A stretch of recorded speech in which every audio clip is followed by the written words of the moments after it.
इनकलाब जिंदाबाद, ड्राइवर्स एकता जिंदाबाद, ड्राइवर एकता जिंदाबाद, इनकलाब जिंदाबाद, जनसेवा ड्राइवर पार्टी जिंदाबाद, जनसेवा ड्राइवर पार्टी जिंदाबाद।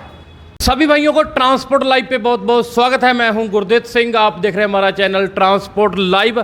तो दोस्तों, आज हम आपको एक जो बहुत ही बड़ा मुद्दा लेकर आ रहे हैं, क्योंकि गुजरात के अंदर 50 ड्राइवर है जो लड़ेंगे चुनाव। तो पूरी आज की जो वीडियो रहेगी, खास वीडियो, बिल्कुल स्किप बिल्कुल भी मत करना। तो आपके मुद्दे उठाएंगे जोरों शोरों से। तो आज हमारे साथ जो है जुड़ चुके हैं सर। नमस्कार जी, क्या हाल चाल है जी, क्या नाम है सर आपका जी? जी नमस्कार, मेरा नाम प्रवीण आर तिवारी, मैं जनसेवा ड्राइवर पार्टी से राष्ट्रीय अध्यक्ष। सभी लोगों को नमस्कार करता हूं। मित्रों, जनसेवा ड्राइवर पार्टी ड्राइवरों के शोषण को रोकने के लिए गुजरात विधानसभा चुनाव में ताल ठोक चुकी है और लगभग हम 50 से अधिक सीटों पर अपने उम्मीदवार को उतारेंगे और गुजरात के ड्राइवर देश के ड्राइवरों का भविष्य तय करेंगे। इसी आशा के साथ में हम लोग यहाँ पर चुनाव लड़ रहे हैं और हमारे जो मुद्दे होंगे वो ड्राइवर के कल्याण के लिए ड्राइवर आयोग का गठन, ड्राइविंग लाइसेंस पर 15 लाख का बीमा, ड्राइवरों के लिए सस्ते भोजन, उनको समय से वेतन, समय से भत्ता, ये सब मिले, यही हमारी जो है मांगे रहेंगी। और दुर्घटना जैसी आपातकालीन स्थिति में ड्राइवर एवं उसके परिवार के लिए बहुत बड़ी योजना हम लोग बनाएंगे और इस योजना को पूरे देश में हम प्रचार प्रसार के माध्यम से आगे बढ़ाएंगे। सर, इतना बड़ा चुनाव का मुद्दा है जो सर आपने पहले भी काफ़ी जो कानूनी जो लड़ाइयाँ लड़ी है, लेकिन जो चुनाव लड़ने की क्यों सर ऐसी नौबत आ गई कि ड्राइवरों के जो कार्य आपने कराए हैं? हमने एनजीओ के माध्यम से पिछले 14 वर्ष से ड्राइवर समाज के लिए लड़ाई लड़ रहा हूं और समय समय पर केंद्र सरकार और राज्य सरकार को पत्र के द्वारा ड्राइवरों की समस्याओं को अवगत कराया, लेकिन आज दिन तक सरकार ने इन किसी विषयों पर कोई ध्यान नहीं दिया। इसलिए हमने विचार किया कि जब तक हमारे पास में राजनीतिक शक्ति नहीं होगी तब तक यह लड़ाई हम नहीं लड़ पाएंगे, न्याय नहीं दिला पाएंगे। पूरे देश में ड्राइवर जिस प्रकार से मान सम्मान के लिए तड़प रहा है, जिस प्रकार से पैसा के लिए तड़प रहा है, जिस प्रकार से समस्याओं से जो है जूझ रहा है, उसको निजात दिलाने के लिए एक यही मार्ग है कि ड्राइवर गाड़ी चलाए, लेकिन अब वो सरकार चलाने की भी मानसिकता बना ले अपनी। हाँ जी सर, आपने देखा होगा बड़े बड़े पदों के ऊपर जो हमारे जो ड्राइवर समाज है या ड्राइवर भाई है, आदिवासियों तक राष्ट्रपति जो बना दिया गया है, लेकिन ड्राइवर को हमने देखा कहीं भी है, कहीं मैं कहना एमएलए तक नहीं हमने आज तक देखा कि एमएलए हो ड्राइवर कहीं का ऐसा, क्योंकि सबसे ज़्यादा रेवेन्यू है ड्राइवर से कलेक्ट होता है, सरकार को टैक्स के रूप में जाता है। लेकिन ड्राइवर के लिए क्या क्या जो फैसिलिटी है जो सरकार क्यों नहीं दे रही है, ऐसा क्यों नहीं ध्यान जो आपकी सरकार बनेगी, क्या क्या वो जो सर ड्राइवर के लिए जो काम किए जाएंगे? सबसे पहले मैं ये कहना चाहूँगा कि आज दिन तक सरकार के नज़र में ड्राइवर की कोई वैल्यूएशन नहीं है। जब तक वैल्यूएशन नहीं होगी तब तक उसके लिए कोई कार्य नहीं हो पाएगा। आज जो है देश में सबसे बड़ा रेवेन्यू ड्राइवर के माध्यम से जा रहा है।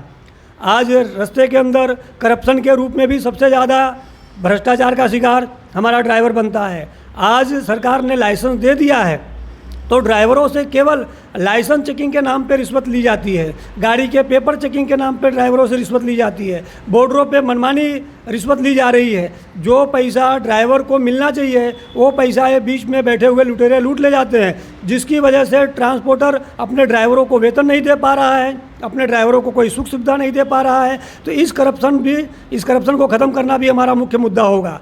और रही दूसरी बात कि ड्राइवर जब तक विधानसभा, लोकसभा, राज्यसभा में नहीं पहुंचेगा, एक बहुत बड़ा वर्ग है, किसान राजनीति कर रहा है, छात्र राजनीति कर रहे हैं, महिलाएं राजनीति कर रहे हैं, मजदूर राजनीति कर रहे हैं, कॉरपोरेट जगत के लोग राजनीति कर रहे हैं। तो ड्राइवर राजनीति से दूर क्यों, इसे आज दिन तक राजनीति में क्यों नहीं उतारा गया?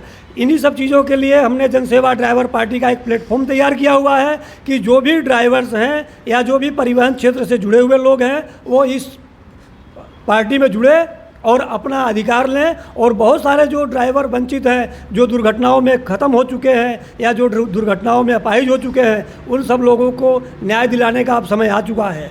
75 साल हो गए हैं देश को आज़ाद किए। देश को आज़ाद हुए, लेकिन आप अभी तक आज़ाद नहीं हुए हो। उसकी यही वजह है कि हम बहुत बड़ी संख्या में हैं, लेकिन अपने बारे में कभी नहीं सोचते। अब अपने बारे में सोचना शुरू कर दो। और मैं गुजरात के ड्राइवर से एक ही अपील करूंगा कि 75 साल से आपने अनेकों पार्टियों को वोटिंग किया है, लेकिन इस गुजरात चुनाव में आप अपने आप को वोट दोगे, स्वयं को वोट दोगे, जिससे ड्राइवरों का मान सम्मान और ड्राइवरों की वैल्यू इन राजनीतिक पार्टियों को, इन सरकारों को पता चले। हाँ जी, तो ये थे तिवारी जी। तो काफ़ी मुद्दे हैं, क्योंकि ड्राइवरों के साथ जो लगातार शोषण जारी है, तो कई भाई बोल देंगे कि इलेक्शन लड़ने की क्या ज़रूरत है। तो कई भाई ऐसे कमेंट भी हमारे को उल्ट सीधे कर देते हैं कि इलेक्शन में आप आ चुके हैं, इलेक्शन का जो है मज़ा उठा रहे हैं, या इलेक्शन में जो है इस टाइम आ गए। क्योंकि हम हमेशा ही जितने भी देश के ट्रक ड्राइवर भाई हैं उन तक अपनी जो आवाज़ पहुँचाते हैं, मुद्दे उठाते हैं आप लोगों के। तो और भी भाई साहब, उनसे भी हम बातचीत करेंगे।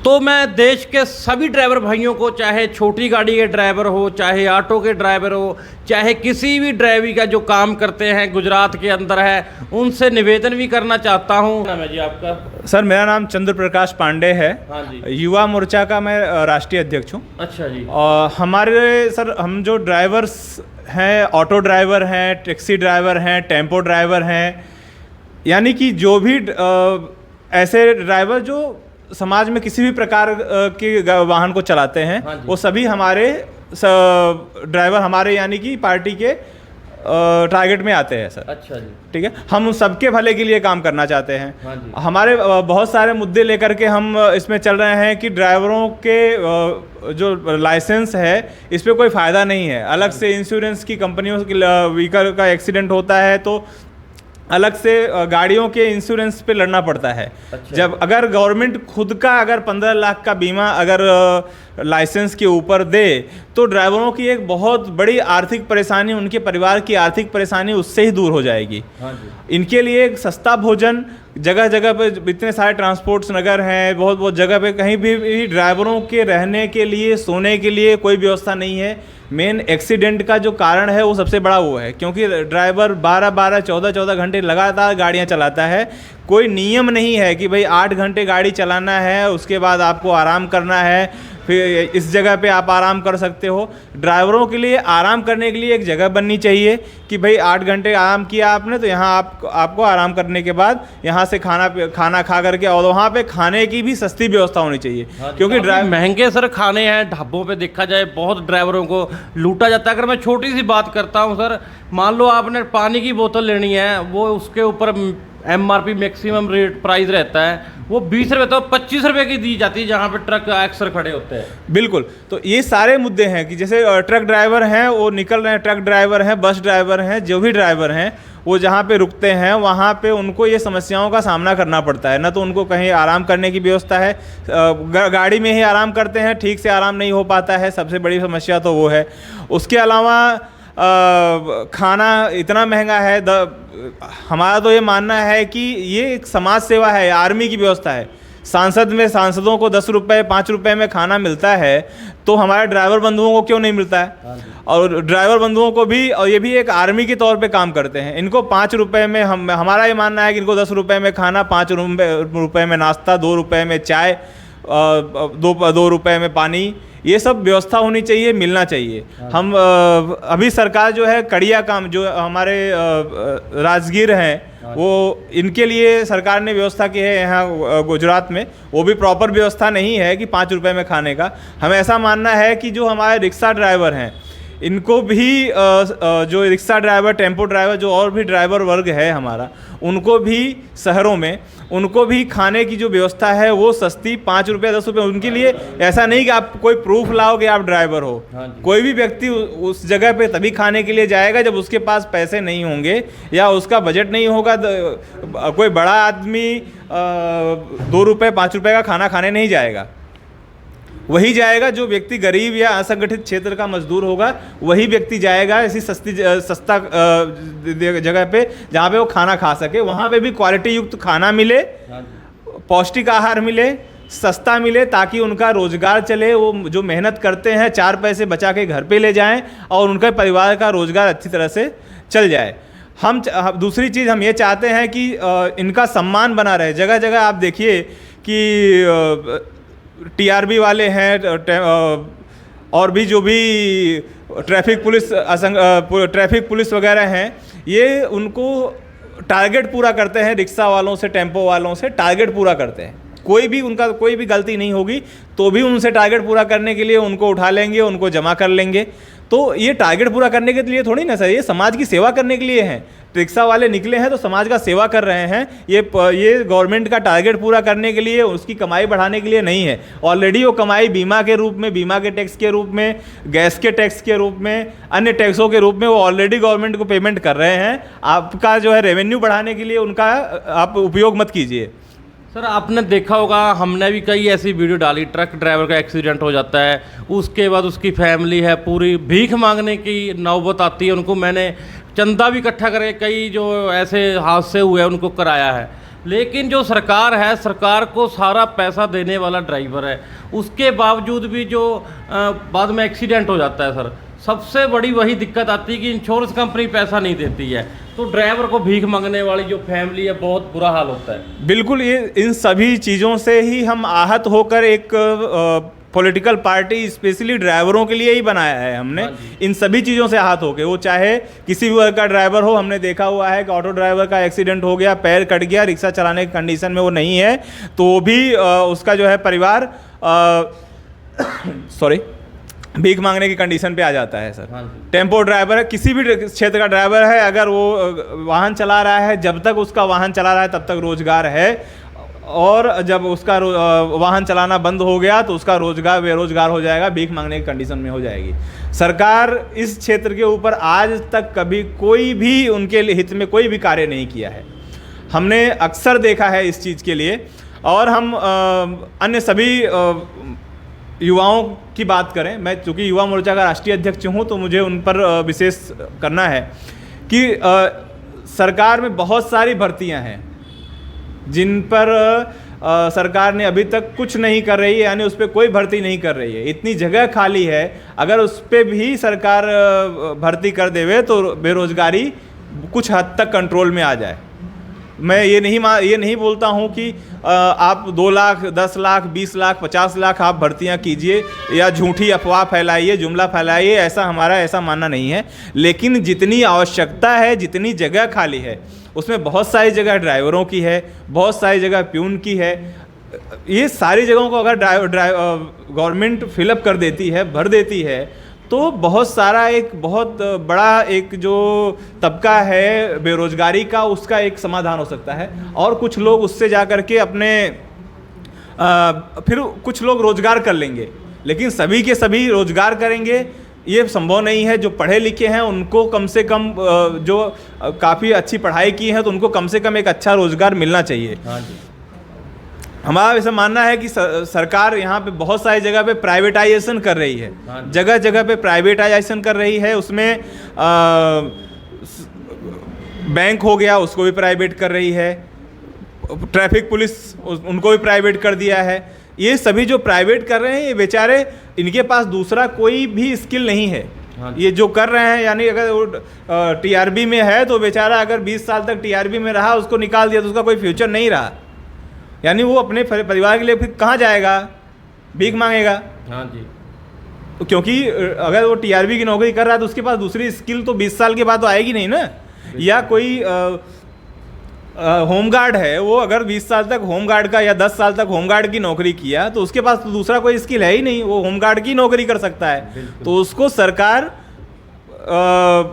पक्का करे, परमानेंट करे, और उसको जो उसका हक है वो उसको दे। बिल्कुल, हम इसके समर्थन में हैं। रही बात ड्राइवरों के हक की, कि ड्राइवर को जब एक्सीडेंट हो जाता है, मुझे नहीं लगता है कि ये जो भी सरकारें हैं ये पूरा करेंगी। लेकिन मैं जनसेवा ड्राइवर पार्टी का, युवा मोर्चा का राष्ट्रीय अध्यक्ष, मैं सभी ड्राइवरों को ये वादा करता हूँ कि हमारी सरकार अगर बनती है तो सभी ड्राइवरों को, वो किसी भी क्षेत्र के ड्राइवर हो, चाहे टैक्सी ड्राइवर हो, चाहे टेम्पो ड्राइवर हो, चाहे ट्रक ड्राइवर हो, बस ड्राइवर हो, कोई भी कॉमर्शियल व्हीकल चला रहा होगा या प्राइवेट चला रहा होगा, हम उसको 15 लाख का बीमा उसकी गाड़ी पर, उसके लाइसेंस के ऊपर देंगे। उसका एक्सीडेंट किसी भी कंडीशन में होता है, उसके पास लाइसेंस है, वो गाड़ी चला रहा था कि नहीं चला रहा था, अगर उसका जो है किसी भी कंडीशन में वो कहीं आ रहा है जा रहा है तो भी उसका अगर एक्सीडेंट होता है और उसकी मृत्यु होती है तो 15 लाख उसको बीमा मिलेगा, या अगर अपाहिज होता है तो उस ढंग से उसको पेंशन या उसकी उचित व्यवस्था की जाएगी ताकि उसका जो है उसको भीख मांगने की कंडीशन उसकी ना आए। तो सर मैं एक और सवाल का, कौन कौन से सर एरिया से जो आपके कैंडिडेट इलेक्शन लड़ेंगे, कुछ अभी डिसाइड कर लिया है? हाँ जी, हमने 50 सीट है जिसमें अहमदाबाद है, अहमदाबाद की 14 सीटें हैं। अच्छा, उसके अलावा महसाणा है, हाँ, बनासकांठा है, हाँ, पाटन है, ऐसे अहमदाबाद ग्रामीण है। तो ये बहुत सारी जगह हैं, हमने सिलेक्ट कर लिया है और जगहों से हमारे पास आवेदन आ रहे हैं कि हमको टिकट चाहिए। हाँ। और जो भी सीटों पे हमको हमारा आवेदन आ रहा है, हम उसमें कैंडिडेट का सिलेक्शन प्रोसेस है हमारा, उसको हम प्रोसेस को फॉलो करके और कमेटी से डिस्कशन करके आगे भी जो कैंडिडेट होंगे उनके लिस्ट जारी करेंगे। फिलहाल 20 कैंडिडेट्स की हमने लिस्ट जारी कर दी है। हम आपको ये होते ही हम आपको उसकी लिस्ट दे देंगे, आप उसको शो कर सकते हो। तो ये थे जो पांडे जी है, क्योंकि आपने देखा होगा हर बार जो है भाइयों, आपने देखा होगा सरकारें आती है चली जाती है, लेकिन जन सेवा ड्राइवर पार्टी ड्राइवर भाइयों की पार्टी है। तो आप लोगों का क्या कहना है, इलेक्शन जो अभी डिसाइड होंगे उसके तारीख वगैरह भी जो डिसाइड हुई गुजरात के अंदर, तो हम आपसे निवेदन करते हैं कि इस वीडियो को आज अपने ड्राइवर भाइयों शेयर जरूर कर देना, हर एक ड्राइवर तक ये आवाज़ पहुंच जाए। पूरे मैडम जी उनसे हम पूरी बातचीत करेंगे, कैसे जो है चुनाव का जो अगली रणनीति क्या है। मैडम जी नमस्कार जी, क्या नाम है अभी? नमस्कार दोस्तों, मेरा नाम रेगर संजू है। मैं जनसेवा ड्राइवर पार्टी महिला मोर्चा में जनरल सेक्रेटरी गुजरात प्रदेश से हूँ। मैं एक खुद ड्राइवर की बेटी हूँ और जनसेवा ड्राइवर पार्टी ने मुझे जमालपुर विधानसभा से इलेक्शन लड़ने का टिकट दिया है। उसके लिए मैं पार्टी का बहुत बहुत धन्यवाद करती हूँ और मैं सभी ड्राइवर मित्रों से प्रार्थना करती हूँ कि वो सभी इस पार्टी को सपोर्ट करें और अपने अधिकार के लिए आवाज़ उठाए और अपने सम्मान के लिए लड़े। तो मैडम आपका जो एरिया है वहाँ पे कौन कौन से मुद्दे हैं, भ्रष्टाचार हो और भी कैसे जो मुद्दे हैं गुजरात के, वो थोड़ा बताइए कि कैसे जो आगे आपकी पार्टी काम करेगी। हमारी पार्टी आगे भी ड्राइवरों के लिए अभी देखा जाए तो महंगाई है, सीएनजी के भाव बढ़ गए हैं, जिसके कारण ड्राइवर मित्र पूरी दिन रात मेहनत करते हैं, उसके बावजूद भी वो अपना घर का खर्चा पूरा नहीं कर पाते हैं। क्योंकि सारा खर्चा अगर सीएनजी के भाव बढ़ जाएंगे तो उसके कारण पेमेंट जो उनको मिलता है वो सीएनजी में ज़्यादातर चला जाता है, उसके कारण उनका घर का खर्चा पूरा नहीं होता है। तो हमारी पार्टी इस पे काम करेगी और ड्राइवरों को पूरा सपोर्ट करेगी। तो जैसे भ्रष्टाचार है मैडम, मोटर व्हीकल एक्ट में बड़े बदलाव किए हैं बीजेपी का, ये बहुत बड़ा एक तोहफा था। ट्रक ड्राइवर हो, चाहे टैक्सी ड्राइवर हो, चाहे ऑटो ड्राइवर हो, चाहे और भी जो एम्बुलेंस वगैरह और भी कई चलाते हैं, तो मोटर व्हीकल एक्ट में बदलाव इसलिए किए हैं कि जो मान लीजिए एक्सीडेंट होते हैं उन पे डर लगाया जाए या फिर उसको जो है रोका जाए एक्सीडेंट। लेकिन ऐसा हुआ नहीं है, लेकिन जो चलानों के रेट है वो 1000 का चलान था वो 20,000 का हो गया है। उसके ऊपर भी ड्राइवरों की जो है बहुत बड़ी गर्दन के ऊपर तलवार लटक रही है। हाँ, चालान के भाव भी, चालान की रेट भी बहुत बढ़ गई है, जिसके कारण क्या है कि अभी ड्राइवर मित्र अगर पूरे दिन रात मेहनत तो करते हैं, लेकिन चालान में ही उतना पेमेंट वो कर देंगे तो अपना घर का खर्चा कैसे चला पाएंगे। और दूसरी बात कि इनकलाब जिंदाबाद, ड्राइवर्स एकता जिंदाबाद, ड्राइवर एकता जिंदाबाद, इनकलाब जिंदाबाद, जनसेवा ड्राइवर पार्टी जिंदाबाद, जनसेवा ड्राइवर पार्टी जिंदाबाद। तो ये थे जनसेवा पार्टी ड्राइवरों की पार्टी। आप लोगों का क्या कहना है? चुनाव की डेट जल्द नज़दीक आएगी तो यहाँ से बड़े ऐलान होंगे। तो इसी तरह से हमारे चैनल को भाइयों फॉलो कर दे, वीडियो को आज इंसानियत के नाते ड्राइवरों के नाते शेयर जरूर कर दे। इसी तरह से ट्रांसपोर्ट लाइव देखने के लिए बहुत बहुत धन्यवाद।